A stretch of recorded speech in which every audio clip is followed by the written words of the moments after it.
Hello and welcome to the Inside Elland Road Podcast. I'm your co-host Chris O'Connor and I'm joined by Graham Smyth. Graham, not much has happened since you've been away. You had a good trip?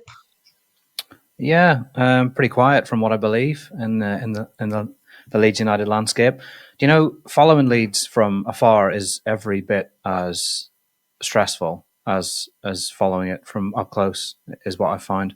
I think what really I should have done was left my phones in the UK. But you just never feel like you can do that. But I have to say, I didn't expect them to beat Arsenal.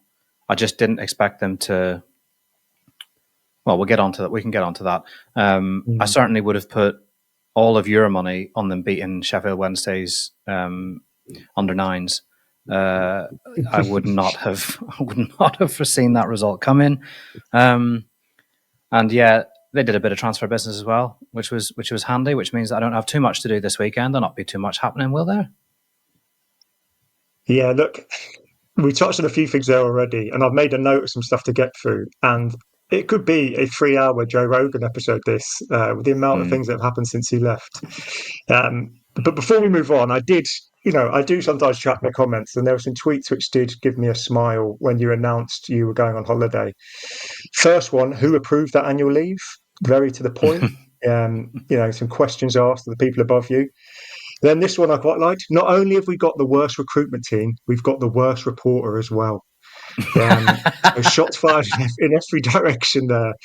And then a personal favourite, what a dumb time for a holiday baldy, which is, fantastic. So, I mean, I know you don't there's only comments, Graham, so I thought I'd share some highlights with you.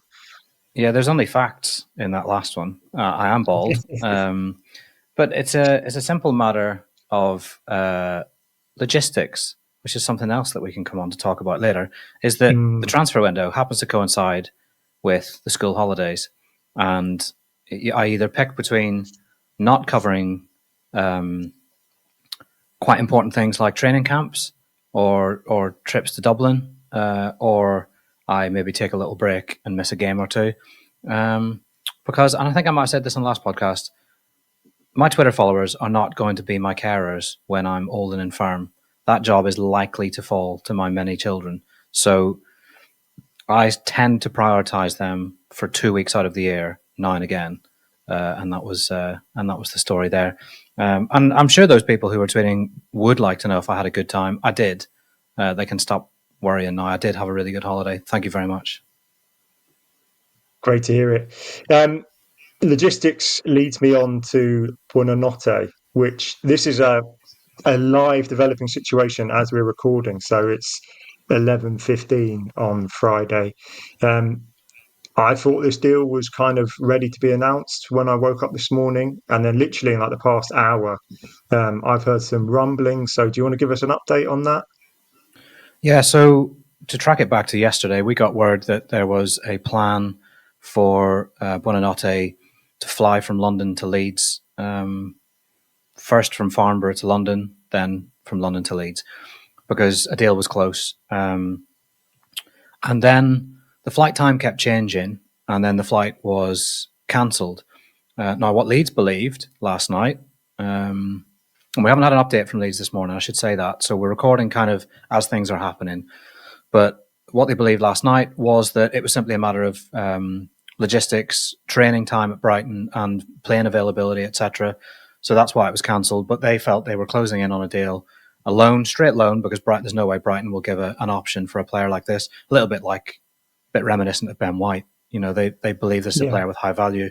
Now, this is a player that a lot of clubs have been tracking this summer. You know, there was a lot of talk about Dortmund earlier in the window. I don't think Brighton were ready to let him go permanently, because I think what they're hoping is another Ben White scenario where he goes and he plays in the Premier League and he does really well, and suddenly he's a 40-50 million pound player and not just a 30 million pound player. So that they're quite keen to hang on to him. I did notice last night when I tweeted that Leeds were close to a deal for him, that there were a lot of very sad Frenchmen and French women in the quote tweets, because they felt that OL were in with a real chance of getting him. Now, if it's that that's a deal that he really likes, or if it's that there's another Premier League suitor playing at a higher level that's coming in suddenly, and that Leeds have been gazumped, we're unsure as yet. But it definitely feels like there's something not quite right, and that's just simply because the whole flight cancellation thing, the fact that a fresh flight at this time hasn't been booked, those things alone would be red flags when you put them together. But we have someone at the Brighton end trying to get confirmation of exactly what the case is. And we've, of course, asked Leeds United. Nothing as yet. So it's one to watch, and we'll keep an eye on it as the podcast goes on, and then obviously through the day. And ideally, by the time the podcast is recorded, everything we said won't be tremendously old news. But if it is the case that they've been led down the garden path on this one by a 20-year-old loanee, then the optics will not be good, and it will be a serious test of their agility to move quickly now and get another target over the line. Now, yesterday, Leeds were saying that he was one of a number of targets that they were in talks with, but when you get to the point where you're closing in on a deal, then you kind of you've set aside other things and you've said this is one that we want. So it would be a blow if this was to now not transpire, and then they're going to have to do something fairly quickly because Monday 7:00 is approaching rapidly. And it's not just simply a case of optics. It's not simply a case of signing someone to avoid a meltdown and appease the gods of Twitter. It's because the squad has significant needs outstanding in the attacking areas. So, we might be in for one hell of a weekend, really. Yeah, it was. I think this was one of the signings I was most excited by. It's the sort of signing that I love. I remember growing up, Pablo Aimar always used to kind of capture my imagination, that kind of creative, flary number 10. And that fills a void that we need so badly. And it would have been a loan, so I guess you pay the wages, but the financial hit wouldn't have been that big at all. So I guess it would have left some breathing room for maybe some other business if something presented itself later in the window. And he just fits something we don't have. We haven't had that for a while. Since Pablo Hernandez, we've not had that kind of profile of player. So I was very excited for this. I thought it was exactly what the squad's missing. I know it was there were some lukewarm reactions on Twitter because of, he didn't tear up trees at Leicester. He came off the bench quite a lot under Ruud van Nistelrooy. But lots of Leicester and Brighton fans I looked at seemed to think he was a real player, and that reflects more on Ruud van Nistelrooy than it does on him. But yeah, really disappointing. Hopefully, as we record, we'll get some sort of clarity on it. But it is looking like that's not a goer. Well, there's certainly something is up. That's what I would say. There's red flags, and your spider senses start to tingle with the amount of noise there is around it. And it just, when you think about that flight being cancelled, then you start to think, was that simply Leeds being told one thing because there's talks with someone else going on that are preferable? And unfortunately, it does remind of another situation this summer where Leeds felt they were very much in the running for a player until all of a sudden they weren't, and he went to Marseille. Fool me once, shame on me, as American president once said it and then butchered. We'll have to wait and see on that. But like you, I thought, I like the look of this one. I certainly wouldn't judge anyone for how they played under Ruud van Nistelrooy. I don't think he could get a tune out of me, Chris, and I'm excellent. You look at Joe Rothwell at Rangers, very, very good player, should be shining up there, playing under an atrocious manager and is not shining. That kind of thing happens, and sometimes the player can't be judged for that. But you're right, he is a profile that Leeds need. The vacancy, as they say it, is right wing 10. That's the priority vacancy. Going into yesterday ahead of the press conference, the expectation at Leeds United was definitely for one. They weren't promising any more than that, but there's a certain amount of expectation setting there, because you don't want to tell fans we'll have 3 by the end of the weekend, and then you only end up with 1, or you only end up with 2, and then it looks like a failure. I think we could still see outs. We've obviously seen them clear the decks a little bit yesterday. We can talk about that, but I still think there might be 1 or 2 outs, and maybe there'll be an unexpected out. Like the last weekend of a transfer window can be absolutely insane, or it can be super boring. Leeds can't really afford for it to be super boring. They probably don't want it to be completely insane. They probably don't want an unexpected departure. Don't want somebody who's a big asset suddenly having their head turned and an offer comes in from a big club and they want to go. But in a case like that, they'd have to replace. So they're going to have to be very agile and very, very quick off the mark to do stuff this weekend. And I think they need more than one, personally. I don't think one would quite complete the squad. I think they need more than one in attacking areas. I guess it depends on the one. If you found the Rafinha and it comes in, you find a gem who turns out to be an amazing game changer. And I thought about Rafinha watching that Sheffield Wednesday game because I just thought, looking at Okafor, didn't really do anything wrong, didn't really do much right. And I just thought if Rafinha played that game, he would have just tore it to shreds. But yeah, it depends on the one. But yeah, I would say ideally two. The thing which has depressed me the most is just the state of the window in general. So the rumours I'm seeing are Buonanotte off to Chelsea, and that is just I don't know. By the time this comes out, that might be out of date, but that depresses me, Graham. I'm not going to lie. What would he gain from going there? Imagine they sign him and loan him out to Strasbourg or something. It's just the whole system seems really unfairly stacked between clubs who are trying to make a go at it from promotion versus the kind of big elite established clubs. And yeah, I guess Leeds are finding it out the hard way. And you're right, they're going to have to find something in the next few days. There are some other names that have seemed to be floating around for a while. A new one seems to be Timo Werner. Have you heard anything on that? Is that a name that you know is on the list, or? No, that's very much like the blue. I suspect that, as in the case with Pajone, when that fell through, there was just a flurry of names. So if I was a Leeds fan trying to sift through noise today, you'd have in mind your knowledge of what Leeds are prioritising. A right winger who can maybe also come inside and play inside. That's the big priority. In terms of a striker, I would be surprised if they went and did a striker, like a centre forward, because they signed Dominic Calvert-Lewin on a big, big wage, and that wage alone means that you can't have him sitting on the bench. There were other strikers looked at. I'm aware of one that the age was seen as an issue when compared with 30 million. I think it would have cost to get him, but they went for Dominic Calvert-Lewin, and I think one of the things that they'll probably say after the window is people have categorized it as a cheap, doing it on the cheap because he was a free agent. Calvert-Lewin's not a cheap signing. When you take his wage into consideration. Yes, you haven't paid a fee for him, but you are paying a big, big wage. Whether or not it's enough because of the injury concerns, the injury risk that you have to take into account, he has not had it easy physically at all. So we'll have to see, won't we, what they end up with, and we'll have to judge them on the results that come after that. But it is a bit nervy to go into the last couple of days of the window still looking light in attacking areas, and everyone always wants a striker or an attacker or a 10 at this time of year. There's going to be competition for anyone worth their salt, so there's no guarantees at this stage. Let's talk about the signings we made since we last spoke then, because I think when we last spoke, the consensus was amongst us and Leeds fans that we needed a fullback cover, we needed a striker, we needed a left winger, and then a number 10, which is kind of morphed into maybe a right wing / number 10, perhaps because of the form of James.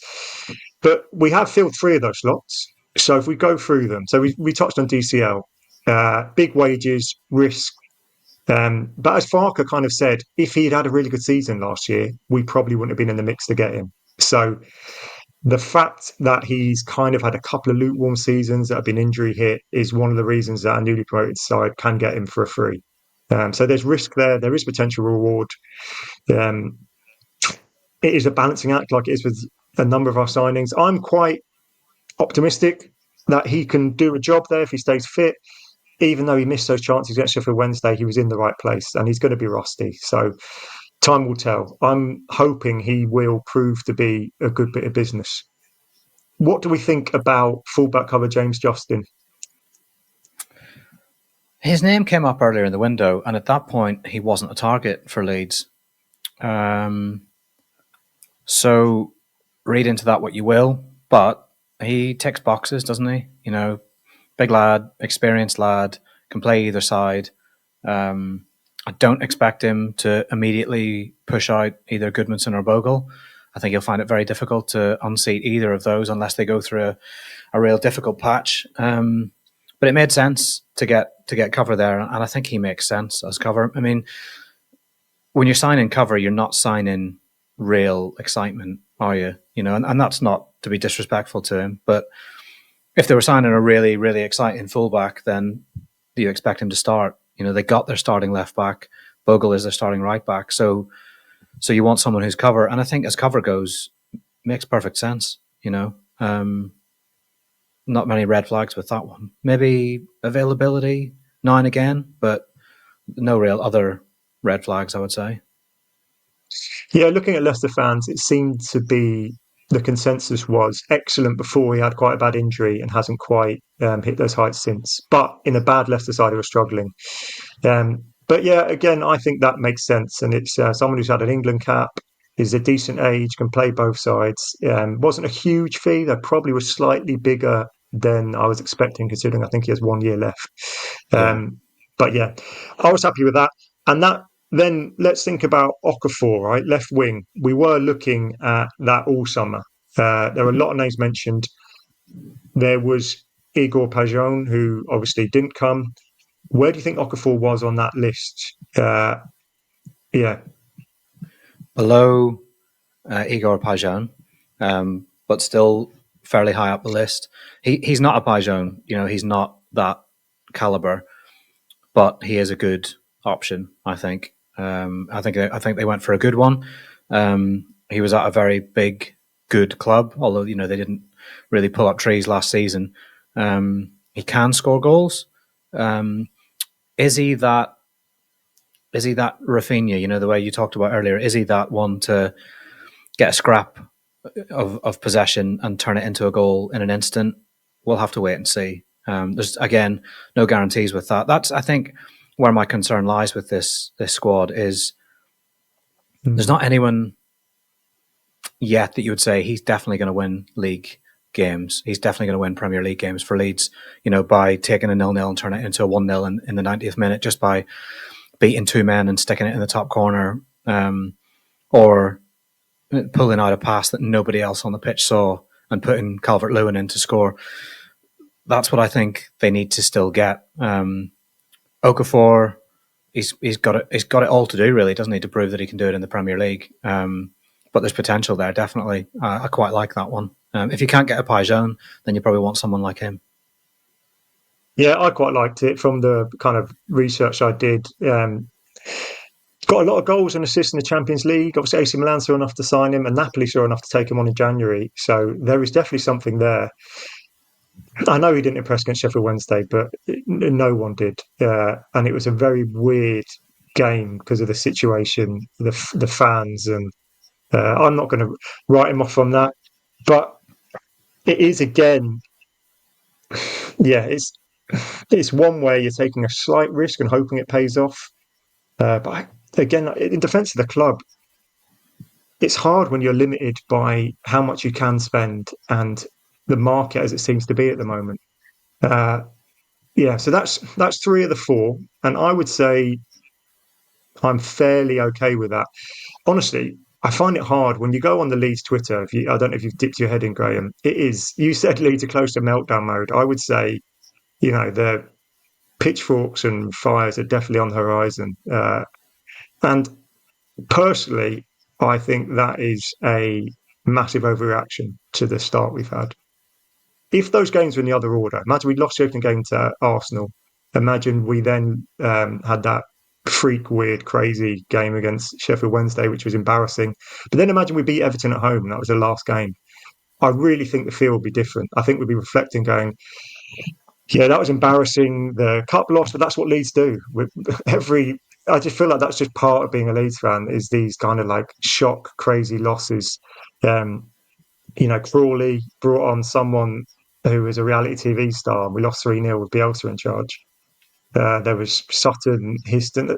There's Rochdale. There's so many of these games we've had as Leeds fans that it's almost just I'm just kind of used to it. In fact, I think it's the only time I actually burst out laughing when we missed that last penalty because it was just such a ridiculous game to have lost.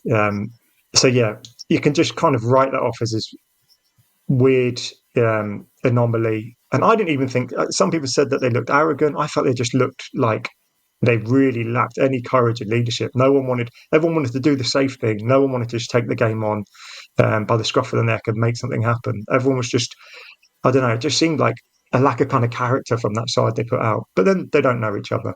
But then if the last game was Everton, I think we'd be saying now that we won the game that really matters. That's the game which will keep you up this season, those sort of matches. And we didn't just win it. I think we absolutely dominated that first half. And in the second half, created quite a few decent chances. Obviously, we got a penalty, which was perhaps fortuitous. But yeah, when I dip in on Twitter, people are already saying records points total incoming. And I know that the Twitter space is not reflective of the overall fan base, and Twitter in general is not reflective of a sane response to things. But yeah, I think it is. If people are listening to this thinking we're in absolute meltdown mode, I would like to say that not all of us are. I don't know where you stand, Graham, but yeah, those two games weren't great. We'll talk about Arsenal as well, but the Everton one was the one that I'm most worried about in these first three fixtures, and that's the one we did very well in. Yeah, I think you're right. I think they did dominate the first half. I don't think the penalty was fortuitous. I think, it's fortuitous in the sense that the referee could have not given it. He could have interpreted it incorrectly because we see referees making mistakes. And if he had not given it, VAR probably would have backed him.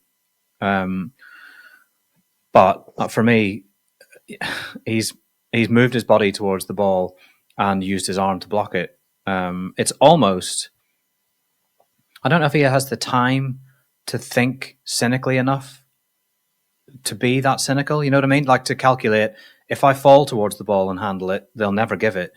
But to me, it was almost one of those. So I enjoyed seeing him punished for that. I did enjoy him gesturing to say, it hit me on the arm. Yes, we know it hit you on the arm. We saw that. That was quite clear. And I thought it was deserved. I thought the result was deserved. And that should have settled a lot of kind of jitters. I think what's happened since has shredded a lot of the kind of the goodwill and the positivity that has come from that. And it didn't necessarily have to be the case. I think they were probably always going to lose to Arsenal, right? I don't think anyone's suggesting that had Daniel Farke picked a different team, Leeds would have won that game. But I don't think, maybe I'm wrong, but I don't think they needed to get absolutely gubbed the way they did.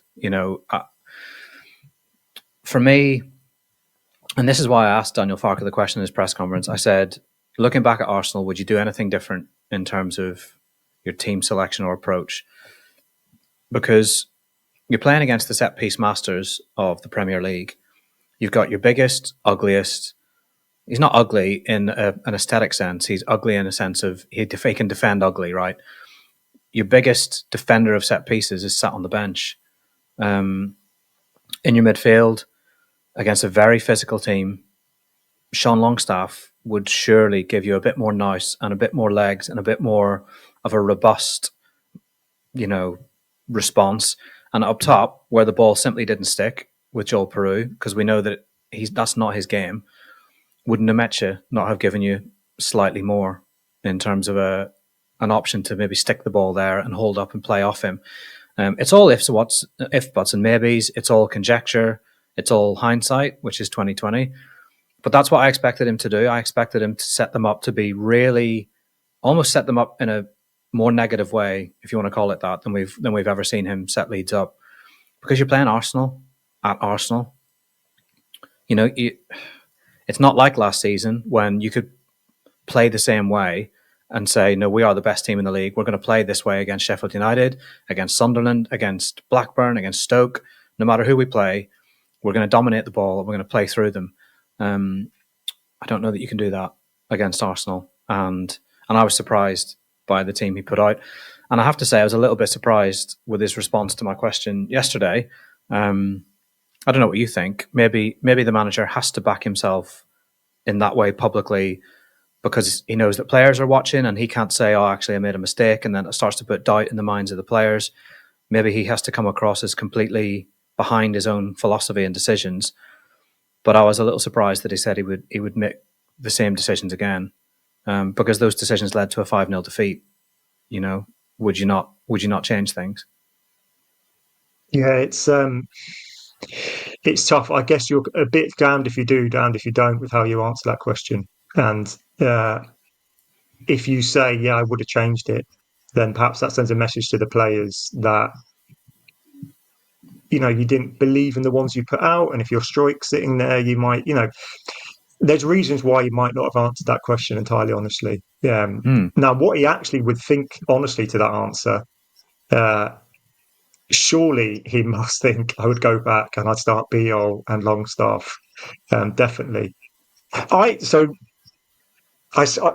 personally would have started Beale and Longstaff, just because of the size, and you're against set piece FC, so you just want to make it as hard as possible for them. And that was the telling point for me. I actually thought Leeds started quite nervously that first 10 minutes, and then they kind of settled and looked okay for about 20 minutes and had a few kind of not really chances but half moments, and then a big chance with Stroik from a set piece, which we didn't take, and then they had a harder chance with Timber from a set piece and they did take it.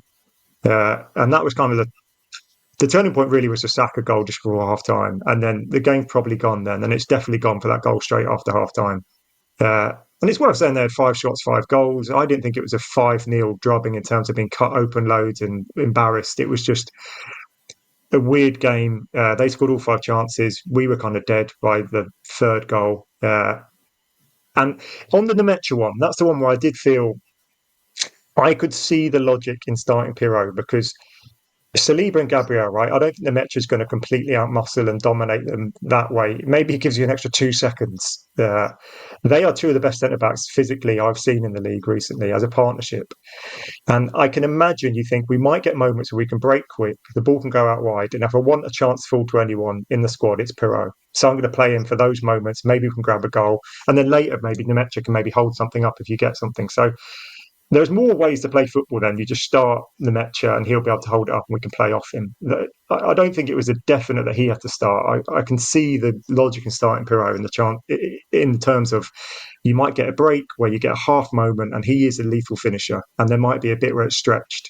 But yeah, Beale and Longstaff, especially Longstaff, the Premier League experience he has, I thought was strange. Although I have to say, I don't think he covered himself in glory against Sheffield Wednesday. But he might have a redemption moment this weekend against his former club, Newcastle. Yeah, do you want to talk about that, or should we? Well, I just wanted to. For a bit, actually. Go on. Yeah, I just wanted to disagree with you slightly on Peru, in that for me, you want all 11 against a team like Arsenal to be contributing the absolute most they can. And if you've got a player who you're playing for maybe the possibility of getting a chance, then you're sacrificing quite a lot. You're sacrificing quite a lot off the ball. You're sacrificing quite a lot in possession when the ball goes into him. And I just don't think he's a player to play against such a physical, dominant defence. I just don't think he gives you enough of a chance. I do accept that if you want a chance to fall to one player between him and Nemecha in and around 20 yards, you're probably picking Peru. But I think you're almost then picking a player on a hypothetical that you can't control, And for me, the reason I was surprised a little bit is that Farke describes himself as a realistic pessimist. And in some ways, that bleeds into his football and the way he sets up and how he likes to control things and how he likes to make sure that everyone is organised and set before they actually attack, so that they attack properly and rest defence and all of that. But in other ways, it doesn't seem to translate. It's a strange one. I find it interesting. But the other thing I think we could talk about was set pieces and how there's always been this suggestion that Farke is not that into set pieces, right? So that's why I asked him yesterday, is he focusing a bit more on set pieces because he's got all these giants? Now, I wasn't suggesting, Daniel, you signed giants because you just want to score from set pieces this season. He seemed to take it a little bit that we're making too much of them signing giants. they did sign giants. And we know for a fact that set pieces were identified when the club did its kind of analysis of the Premier League and what it takes to stay up. Set pieces were identified as a key area of potential joy for a newly promoted team to explore. I thought that might take the form of a set piece coach. And I believe that was an option. And in fact, I know that had Daniel Farke said, I want a set piece coach, Leeds would have gone, yep, absolutely, let's get one in. He hasn't taken that option yet. Some managers don't, and that's absolutely fine. Some managers do and seem to have profited quite well. Others have done it, and it doesn't seem to have made much material difference. So I guess it depends very much on the individual you can go and get and their ideas. But it just seems to me like if you've signed 6'4", 6'5" players and you've increased the height of the squad and you're a newly promoted team and you know that you're not going to be able to score the amount of goals you scored from open play last season, then investing more time, more energy, more resource into that area would just seem like a natural thing. But he did the thing that all managers do, which is that they almost take it as a suggestion that you're not training set pieces. That what we're asking is, do you actually work on set pieces? Because that's the thing that everyone tweets after a game when a team doesn't score from a set piece and concedes two. Can you ask them if we train set pieces? We know they do, but I want to know: are you training them more this season than you were last season? Is there more of a hyper focus on that than there was last season? But he did the kind of course, we're focused on it. We were focused on it last year and we scored lots of goals in the Championship last year. You did, but it was in the Championship and you had Joe Rothwell, who's a bit of a cheat code when it comes to delivering the ball. And you don't really have that cheat code in this squad that I've seen yet. So I think set pieces is very much an area to watch this season to see how Leeds get on. Because I think set pieces could be a massive area for them. I really do. You've got Be-All, who's an absolute expert at first contact. Stroik is very, very good at getting on the end of set pieces. Sometimes he's not so great at putting it in the net, but he's definitely a big problem for defences. And Joe Rodon can be as well. You've added other big lads. Stack, he's a giant. Get him in the mix. I just think there's gold to be mined there. Calvert-Lewin as well, good in the air. So there's been this perception as well over the summer, it actually goes back further, that there is a kind of data football nerds, to use your term, kind of side of the 49ers, and that maybe clashes a bit with Farke. Do you think the 49ers would be in favour of pushing for some data-driven set-piece coach to come in? It feels like the kind of thing that would tally, doesn't it? Like it feels like it would go hand in hand with their approach. But at the same time, they appointed a manager. They didn't appoint a head coach. And Farke was very clear on that. And he was the man they went for. So if you go for a manager, then you almost cede 99, 100% control of football matters to the manager. And that's the way it has to be. Otherwise, it's not going to work. Otherwise, this is not going to be your man. I could definitely see in future a scenario where Leeds have a head coach instead of a manager, and all the bells and whistles that come with kind of data analysis and set piece coaches and things like that. Now, at the same time, I don't like the idea of pitting Farke against data as if Farke doesn't use data or doesn't believe in data. He definitely does, and it definitely has its place in his analysis, plays a massive part in his approach. I just think that, I don't know, it surprised me that they didn't go for a set-piece coach. Probably didn't need it last season because you've got Joe Rothwell putting the ball on a sixpence and you've got superior athletes to a lot of teams that you're playing against. But maybe this season, I don't know, I felt like it would be worthwhile. And I put my hat in the ring for that job. I remember I always used to come up with crazy strategies. And one of them, I think, if you start all your attacking players from a set piece on the halfway line, you've got a corner. And they all have intersecting runs. They're running and they're jumping. They're going to get that. But how are you going to defend against that? That's just one of the ideas I have. So if anyone from the club is listening, hit me up. But if that ever happens, I want that to be called the O'Connor. How are you defending that, Graham? You've got our big lads all running. The runs are cutting across each other. How are you going to defend it? We know which one we're going to hit from the corner. It's very hard to go man to man, isn't it, in such a scenario? I mean, who would be brave enough to send all their defensive players out of the area to to go and try and what does the goalkeeper do in such a scenario? Like, he's got to be switched on for an attempt at goal, doesn't he? So he's got to stay close enough to his goal line, but he's in pretty full knowledge that the ball's leaving the penalty area, probably because that's where all the players are. And,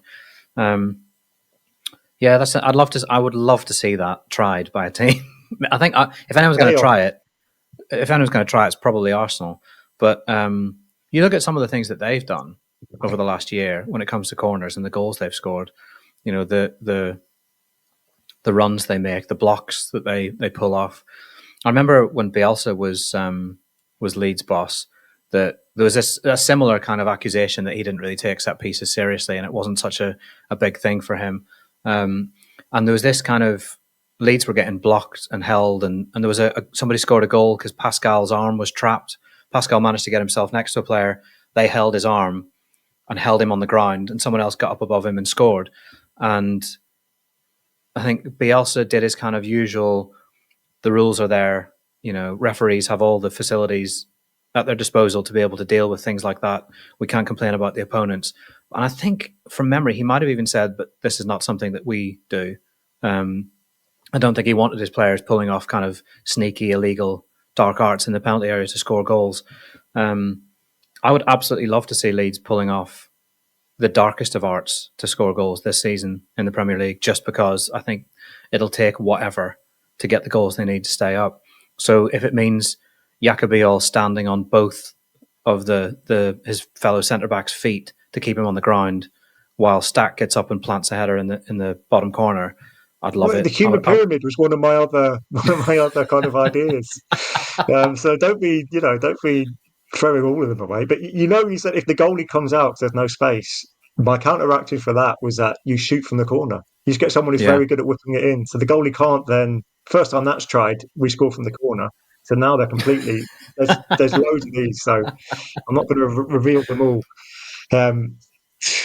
There's a few other things I want to touch on. Right, I want to touch on Ramazani, Greenwood, Bamford. Pains me to say it. But before we do, right, there's a lot of noise already around Farke, and those two games coming in quick succession, Arsenal, Sheffield Wednesday. I think it is madness to, after 3 games, be looking to sack your coach. Although actually, I'm thinking about Rangers, and maybe it's not always madness to want to sack your coach so early. There are limits. I don't know if you want to touch on Rangers briefly. I was thinking, should I bring them up or should I just let you off? But yeah, Parag, if you're listening, please do the right thing. I think this is just entirely supposition, but I think with an Old Firm game coming up, it would be a bit of a poison chalice to give a new manager or a caretaker boss. You know, you've got the two kind of schools of thinking. Give it to a caretaker who maybe fires them up and you get something, and then you've got the international break to go on a point, or you give Russell Martin enough rope and he does the rest with a terrible performance and defeat. But I mean, I wanted it done at halftime in Bruges. One of my favourite films has Bruges in the title, and now I feel like the wave of nausea that hits me whenever I think of Bruges now. Yeah, he's ruining Rothwell. He needs to go. Please, 49ers, please. But you know why there's this furore about Farke, and there always will be every time there's a little period of adversity or poor results, is that those in the fan base are simply not having him, despite what he's done. You know, that the 100 points, the 90 points, it doesn't seem to mean enough to people who are critics of his style or that believe that he doesn't make a difference from the bench with his changes, or that he's not flexible enough with his system. If sometimes I think it's fair enough, right? I have a colleague who absolutely set his mind dead against, I'm not going to say the players, but there were individuals playing for Leeds, a Leeds season ticket holder, and he dead set against these players. And sometimes I couldn't quite understand. And sometimes I thought, yeah, fair enough, he's not very good. But he hated those players. Like, he just hated them, didn't like them. Sometimes people aren't going to like the manager. And so every time there's a bit of adversity, there's going to be calls for his head from those people. It's when the more reasonable, or it's when those who were previously on the manager's side turn, that's when I think clubs start to take notice and the pressure really starts to ramp up. I just think that whereas at Rangers, you've got a manager who has no stock, he's no credit in the bank whatsoever. He's come in, bit of an underwhelming appointment, a lot of cynicism about what it was going to look like, and it's just been terrible from the start. Whereas you've got Daniel Farke, who came within 90 minutes of promotion at his first attempt and then got 100 points the second attempt and won the title. A manager like that should get time, has earned himself time. I mean, regardless of football's kind of cutthroat nature and how quickly we discard people and sign-ins and managers, you have to give him some time. You know, you can't, not on the back of a defeat to Arsenal. The Sheffield Wednesday thing is desperately unfortunate. I think where my position would be, I don't think he helped himself massively at Arsenal. I think Sheffield Wednesday, he was let down quite badly by the squad. I mean, he might have said that it's not like we were playing their youth team. Unfortunately, one of the players who played against Leeds at Hillsborough was raking around in a trampoline park with one of my kids this week. That's how young, that is how literally young this team was. You had a lad who's a schoolboy still at one of the local schools fairly close to us. Wildly inexperienced youngsters. There's almost a sense that, you know, Sheffield Wednesday put out a team to almost make a statement to their owner. You know, look how bare bones we are. We're having to protect everyone for the league game, and we're having to use quite literal children against Leeds United of the Premier League, and yet they managed to beat Leeds United, which feels very, very Leeds. You know, it feels like the most Leeds thing that could have happened, but it's only the Carabao Cup. You know, like keep it in its perspective. Shouldn't have lost at all. Should have won that game comfortably. Is it such a blow to be out of the Carabao Cup? I would say not. And Farke is going to be judged on what happens in the Premier League over the next, you know, by 10 games, I think we'll know how this is going to go ultimately. Yeah. On the Sheffield Wednesday game, I looked at when Sheffield Wednesday tweeted out their team, I looked at the comments, and all the Sheffield Wednesday fans were just saying, you know, don't worry at all about the score, lads. You know, just get through. It'll be a great experience. And like someone saying, cricket score incoming, but don't worry. And like, yeah. And I think the keeper kind of admitted he wasn't even sure of all their names because he had to kind of learn them all so quickly. And it is comedy. It is unbelievable. I think you are right with saying there is an element of blame on Farke. Perhaps you could say, you know, the system he enforces means that some people are maybe a bit timid in expressing themselves. I don't know, but I think a lot of that fell on the players, far more so than Arsenal, far more. The way you can't put in performances like that, and particularly if you're players who are trying to make something happen in the forward third. I think they really let themselves down. Yeah, and you know, we've seen it before. I was at Crawley when Mark Wright came off the bench in Crawley's 3-1 win. You know, Pablo was on the pitch that day, wasn't he? Calvin was on the pitch that day. Yeah, these things can happen. It's unfortunate that it happened. What's good is that it was immediately followed by something much funnier. I'm glad we moved on to this. I've got a mate who's from Glasgow, Rick, and he's a Rangers and Man United fan. I've very much enjoyed checking in with him. He's given up football, actually. He said he's retired officially. But yeah, honestly, so many times in the past 10 years, I felt down about Leeds, and Dr. Man United has come along and said, don't worry, it's okay. It was absolutely fantastic. I don't know if you saw the tweet, you've been slapped by the fish. It was just, slapped by the fish. Superb. Even better one was Bayer Leverkusen saying, hopefully we don't get Grimsby, or thank God we didn't get Grimsby, you know, with their European draw, which I enjoyed. I think the funniest thing for me was letting them back into it to give them false hope and then beating them on penalties. It was just superb. Also, absolutely superb. Yeah, but back to Leeds United. Yesterday was quite a big. Quickly.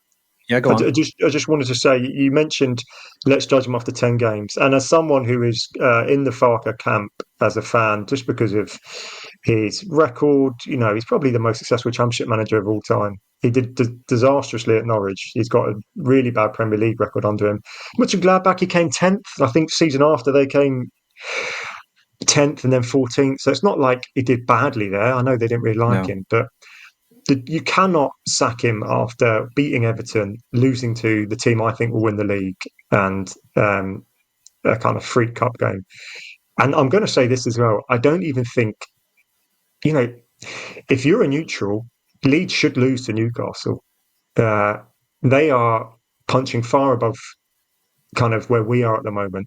I think a point is great. I think 4 points in those first 3 games would be fantastic. I think 3 points in those first 3 games isn't a disaster because it gets us into that run of games where he will have to get some points. And you're right. I think 10 games is a fair sample to see whether he can do it in the Premier League. I don't know if you think the weekend is a must win or even... I'm not saying I'm writing it off. I think the performance really matters. I want to see a really Everton-like performance. And if we play well and lose 2-1, some moments of quality, but then go on and pick up points in the games we should do, I'll be fine with that. I think you're right there. I think the performance is key. I think, a similar scoreline to Arsenal, and then, the noise will be absolutely awful and the feeling will be awful. It'll be like, oh, here we go. This is what it's going to look like. I don't think that's necessarily, the case. I think you can play 2 top 4 teams, get battered, and still be very competitive against teams in and around you. And you're right, games like Everton is what's going to give Leeds a chance. But you do want them to be competitive, and I think at Elland Road they will be. I think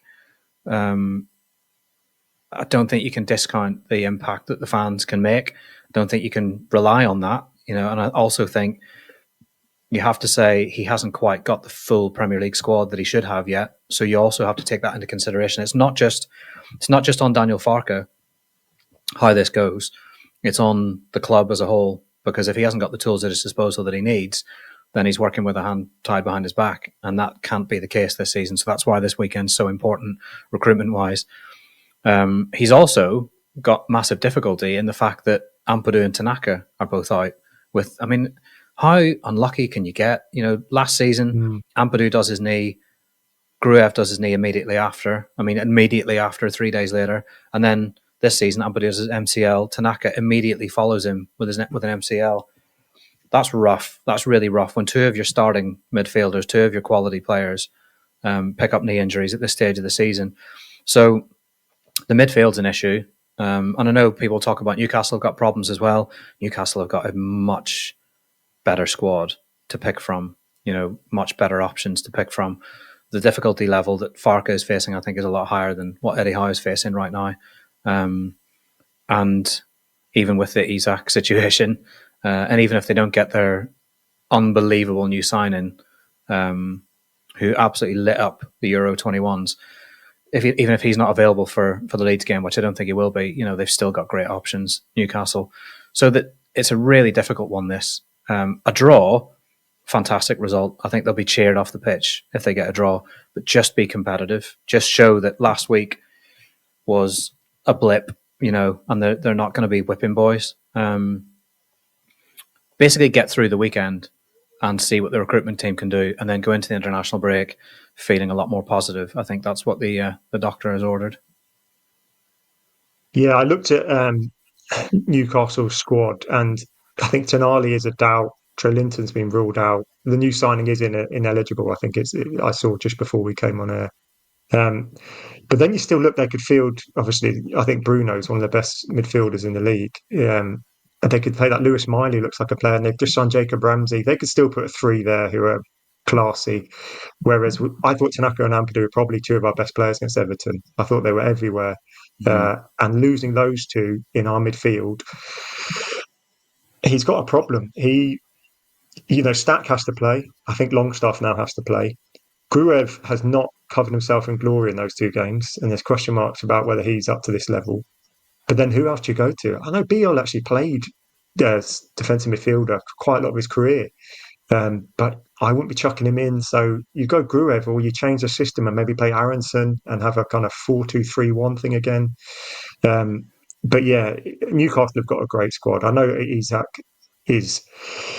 I've got a hunch he's not going to play, but they're still going to put out a team who are worth far more than what we've got. That doesn't mean I don't expect to be competitive, but when you see who they can bring in versus who we have, there that's where the gap shows. Yeah, it's a difficult one, and I completely agree on Gruev. You do wonder, is he quite enough for this level? Interesting one for Farke to puzzle out, that midfield and protect themselves. I don't know that I want to see Aronson come in. I could just see him getting monstered a little bit. It's hard not to see him getting monstered in most games, to be honest, because most teams have just huge athletes. And, I think back to last season when he was getting bodied against Sheffield Wednesday in the Championship. They only get bigger and stronger in the Premier League. They don't. It's not like you're coming up against little guys, little tricky guys. When you're in a 10 position, you're coming up against giants. So tricky one for Farke. Yeah, we'll have to see on that. But yeah, yesterday, he discussed all of that, and then after his press conference, 3 departures in a row with Ramazani, Smyth, both of which were. Well, I wouldn't say that Ramazani's been expected all summer. I think people genuinely thought Ramazani's going to get a chance here. I thought he'd get a chance. Like I've known for a long time that Farke's probably not having him off the ball, and also there's been times on the ball when Farke's been really annoyed at him because he's given it away. But when you need a bit of magic and a goal from 25 yards now and again, for me, he's an option. He could be a difference maker. But if he's not doing what the manager wants him to do, that's on Farke. Then it's Farke's decision, and it's on those kind of decisions that he'll be judged. If Ramazani goes and lights it up in La Liga, great bit of business from Leeds, because then they've got a 30 million, 40 million pound player on their hands, still on the books with a bit of contract left, but if he goes and does that in the La Liga, you're thinking, hang on a minute, why is he not doing that in the Premier League for us? Interesting one. Smyth, I could, fine.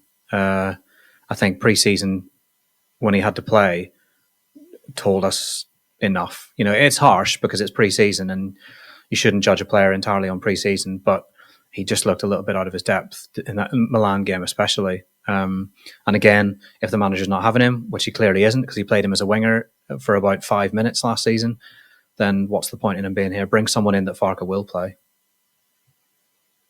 Yeah, on Ramazani, I think there's a general consensus on this as well. I was a huge fan of him. As a fan, right, I want to see players take people on, make things happen, do unpredictable things. Ruta was the last player who kind of did that, and Ramazani came in glimpses last year, he looked absolutely fantastic. And yeah, maybe defensively there were question marks. Again, I think, you can coach that. And also sometimes maybe you have to trade off and say, look, if we've got a very organised outfield, 9 outfield players, maybe one maverick when we get a chance to break is good to have, and certainly good to have on the bench. And that game against Sheffield Wednesday was one we just thought he would have made something happen. He certainly would have done something.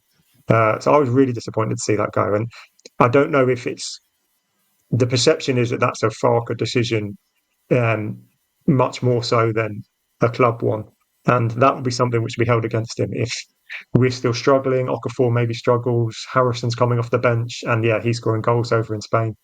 I think we have 4, right?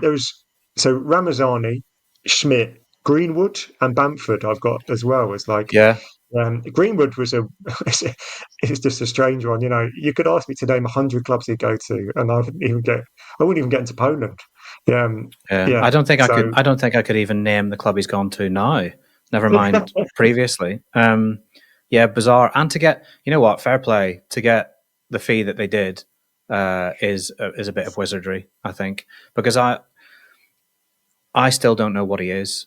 I don't think anyone knows what he is. Is he a set piece specialist? He looks like he's got an unbelievable finish on him.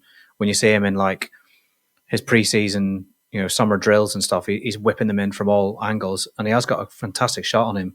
But is he a centre forward? Is he a 10? Is he an 8? Is he a 6? Like, nobody seems to have been able to settle on exactly what he is. He feels like one of those where versatility was what Stuart Dallas built a career on. Versatility at times has held Greenwood back, I think. So that's what I'd say on him. I think we've probably not left enough time to talk about Patrick Bamford, but we should devote time to him now before the pod finishes. Quite big news in terms of a big wage coming off the wage bill. Yes, they've come to a settlement, a financial settlement, which has probably given Bamford what he needs to kind of justify agreeing to it. It's probably been worth it from Leeds' point of view as well. The handling of it is interesting because it's what was Bamford's touched on in that statement. The statement very glowing about the club, about the fans, about the staff and people behind the scenes, Bielsa, the teammates that became best friends. But the most interesting thing, of course, is that saying it's too raw to reflect on it because of how it's been handled recently. It does feel harsh telling a striker of his kind of level of contribution to the club's recent past, you have to train with the 21s. There's no place for you here. Could he have been told, you're not going to play next season. You're welcome to still train with us, but you need to find a new club. I don't know that it needed to be quite so stark. I imagine that has been very difficult for Bamford because, as a Pride player who still backs himself and also who's someone who seems to be fully fit this summer, having to go and train with the 21s must have been a fairly chastening experience. Not being taken to Sweden, not going to Germany, not being involved at all. I can see why he would have felt aggrieved by that. And I don't know that it needed to be like that. Completely agree. I said on the last pod, I definitely thought there was room to have him as one of your 4 forwards this year. His Premier League experience, his kind of nous. He showed flashes at the end of last season that he can come off the bench and do things, and arguably would have probably been our best option starting away at Arsenal with what we had at the time. Yeah, I was really disappointed. I'm a big Bamford fan. He's been one of my favourite players of the past era. And yeah, again, he came to my play, so I will be following him and defending him forever. It did seem really sad how it all ended. I thought it was time for him to go, but I don't necessarily think that it needed to be quite as brutal as it was. But football's a game of opinions, and it'll be interesting to see what he does next. If he goes and makes his point somewhere, we'll have to wait and see what he gets. Another interesting one. Should we do a quick prediction for the weekend before we finish? Yeah, go on. Before we do, can I just chuck 2 names at you? Bakwa and Uche. Yeah. Are they names that are on the list and still potentials, or do you reckon they've got other options? They've been looked at. They've definitely been on lists. Bakwa, it felt like Nottingham Forest were ahead of Leeds in the pecking order for that. What you might find is a player who Leeds couldn't get because he had options elsewhere, doesn't get the move he wants, and suddenly he falls into their lap. That situation might arise. Uche was another that they looked at. But like I said earlier, run all the players through what you know, which is what Leeds want, a right wing 10. If a player can do that, then possibly. I wonder about the PSR situation in terms of what the ceiling is on what they can spend if they do go and go for the nuclear option, just buy someone at 30 million. I wonder what the limit is, because had they bought a Pajone, I think they would have sold a Strike or maybe even a Gnonto, someone like that, in order to balance it out. Now, getting Greenwood out there, I think they'll probably get Meslier out there this weekend. Whether they can get a decent fee for him for not, say you get 5 million, still helps, because it's pure profit. You got Bamford's wage off the books as well. That'll help. I just wonder what the spending limit is. Because, like I said, had they spent the money on Muniz and Pajon, they would definitely have sold, and they haven't really sold an asset for a big sum this summer.